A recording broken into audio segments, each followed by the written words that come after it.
Hi, Jeremy Crow here. In this video I wanted to riff a little bit on the concept of knowledge, in particular dark, disturbing, and even forbidden knowledge.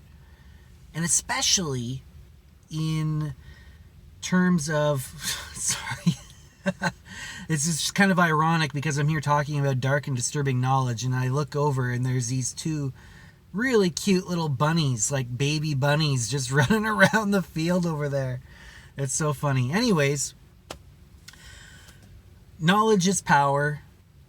Occult knowledge is hidden power, in a sense, or obscure, at least. Not necessarily hidden, but it could be obscure. It might not be locked away, or people aren't necessarily trying to keep you from the knowledge. It could just be obscure. You could have esoteric knowledge about knitting. Maybe it's obscure because not many people want to know it.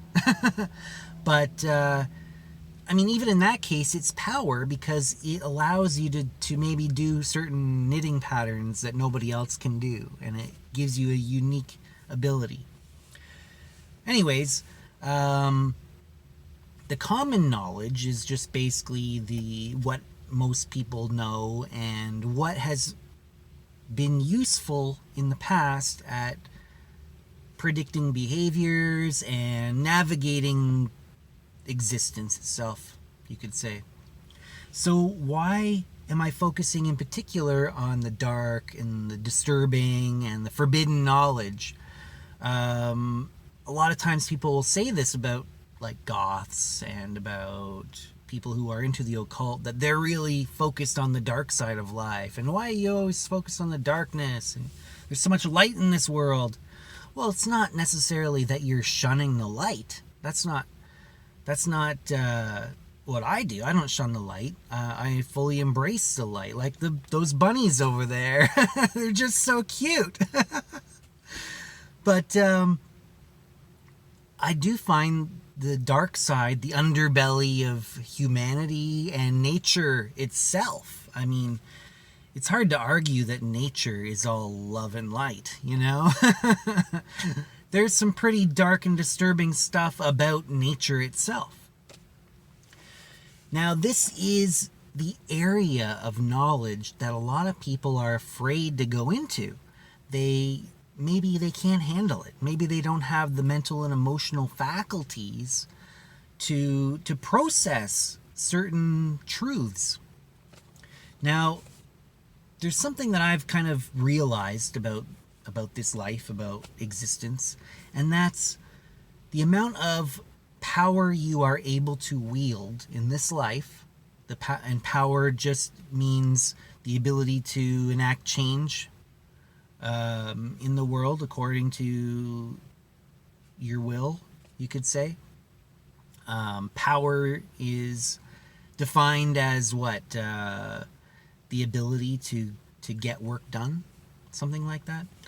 But the forbidden knowledge is the stuff that most people don't know. Or maybe, for forbidden knowledge in particular, maybe there are people or forces that are trying to keep certain information to themselves, maybe, because that knowledge gives them an edge.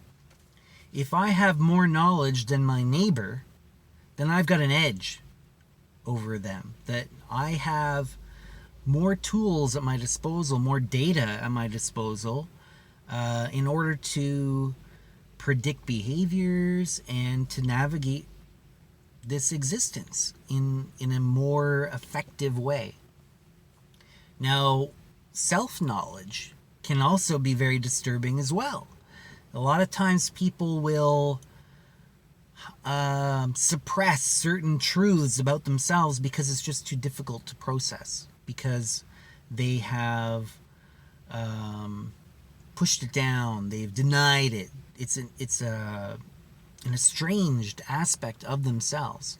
Now, usually this is due to some form of trauma that they experienced. And again, just bringing it back to that same thing, trauma is essentially a truth or knowledge that you were exposed to at a time when you didn't have the faculties to process that knowledge. And it becomes damage in a sense. It damages your psyche. It shatters your soul in a sense, where now you've got these fragmented pieces that are separate from each other.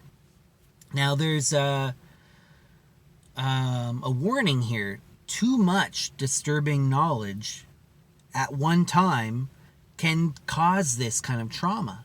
And it can, like I said, shatter your soul in a sense, if you want to use those types of words. And that leaves you less powerful in a sense, because you have to use energy to maintain that sense of separation, or that state of separation of the various aspects of your soul. It's like something wraps around that information, that knowledge that you can't handle, and it creates a workaround. It creates ways for your mind to kind of get around it. That strong sense of not accepting knowledge is what's called cognitive dissonance, where you are rejecting knowledge, essentially, that's coming in, and it causes a trauma. A mental complex forms around it. It's kind of hard to describe these things that are subtle. I'm kind of using physical words to describe something non-physical, but I hope you understand what I'm getting at. So self-knowledge could be unraveling that complex, getting to the root of the trauma, of the various different traumas that you hold, and healing it, processing it, essentially, with the more developed emotional and mental faculties that you now have compared to when you first initially experienced the trauma. A lot of times these traumas happen when we're children, and we are really not developed enough to have been exposed to that and process it properly. But now, as adults, we do have the ability to go back and re-examine those traumas, heal them, and it releases that. And now you don't have to use that energy to maintain that complex, to maintain that workaround in your psyche. And that allows the various different aspects of yourself to work in harmony with each other more. So you become a more harmonious, integrated self, a more integrated whole. And that makes you more powerful. You are able to apprehend reality more directly, with less filters kind of getting in the way that are trying to mess with your ability to perceive, because you're avoiding traumas, you're avoiding different things. You're not avoiding anything anymore. You're facing reality head on, integrating it into your worldview, and acting on it in your life, in your daily life. You're acting with that knowledge. That gives you an edge over somebody who's riddled with complexes. So that's one of the things about occultism. They talk about self-knowledge. A lot of that work involves exposing yourself to disturbing knowledge. A lot of it is knowledge of the self.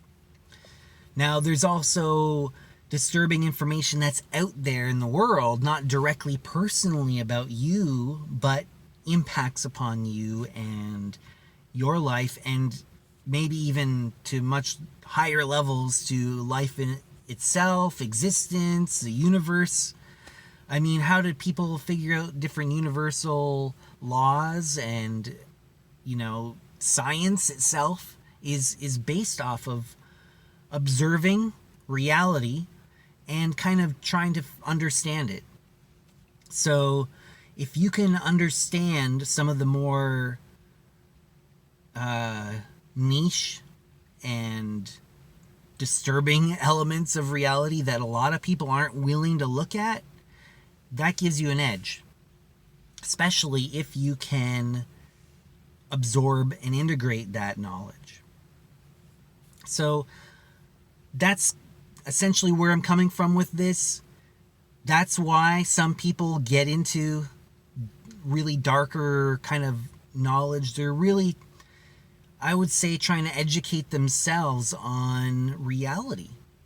And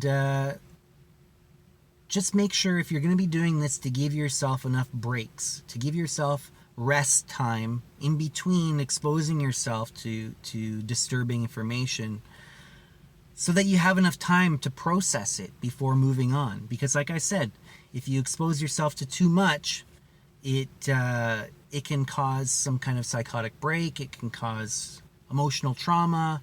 It can shatter your soul in a sense. And I want to leave you with a quote from H.P. Lovecraft, the horror writer, that I think is really relevant to this. And it's just a really impactful line that he started off his seminal work, the Call of Cthulhu, with. And if I can do it from memory, hopefully I get it right. It's the most merciful thing in the world, I think, is the inability of the human mind to correlate all its contents. That's pretty powerful. I mean, and he goes on to say that if we were able to somehow correlate all the disparate pieces of information that science is getting, that we absorb, that the revelation itself would cause us to go mad, or it would cause society to recoil on itself back into the safety of the ignorance of a dark age. That, to me, kind of makes me think of something along the lines of like an ant colony doesn't know about the existence of asteroids, and that there could be a potential asteroid strike on the Earth that could decimate them all, potentially. They have no idea. That's, a very disturbing thing that they are completely oblivious to. What kind of knowledge is out there to be had that we don't have possession of right now, that could be very disturbing and useful knowledge for us to have, but we don't even have a clue, It's hard to say. What do you think? Until next time, everybody, stay lucid.